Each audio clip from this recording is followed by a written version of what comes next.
Kongres Ekonomi Bumiputera 2024. Mungkin orang tanya yang keberapa. Ya, sebenarnya ini masalah kita apabila kita tidak ada satu follow through ataupun melihat secara berkesinambungan. Kerana ada yang kata mengikut data yang diperoleh daripada Teraju, ini adalah yang ke-8. Tapi ada juga kalau kita melihat atas nama Kongres Ekonomi Bumiputera, ini yang ke-10.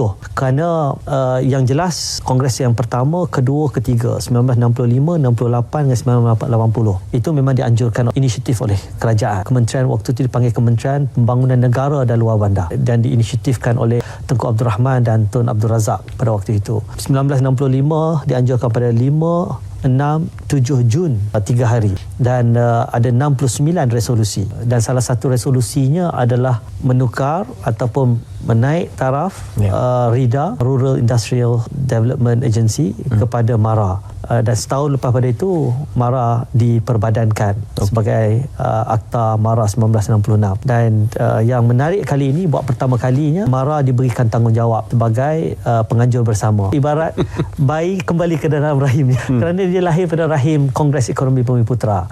Dan yang menarik juga kali ini kita merasakan bahawa setelah kita melalui siri-siri Kongres, dan saya katakan tadi, ada yang kata nombor 8, ada yang kata nombor 10. Kenapa begitu? Kerana di tengah-tengah itu ada yang dianjurkan oleh NGO, oleh Dewan Perniagaan, oleh Majlis Perundingan Melayu, oleh kementerian itu dan ini. Tapi bagi saya yang paling penting ialah kita nak memastikan hala tuju sebenar agenda Bumiputera ini. Kerana apa juga yang nak dikatakan, agenda Bumiputera ini adalah agenda keseluruhan rakyat Malaysia.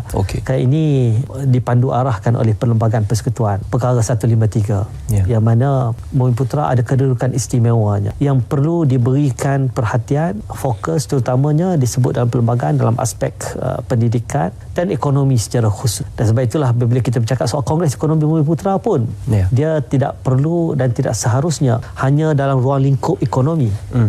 Memang dari segi sejarahnya pun dia bersifat holistik, melihat dalam aspek di luar kerangka ekonomi, kerana ia terkait juga dengan aspek pemerkasaan ekonomi itu sendiri. Sebab itulah dalam konteks Kongres Ekonomi Bumiputera kali ini, kita dipecahkan kepada 10 kluster fokus.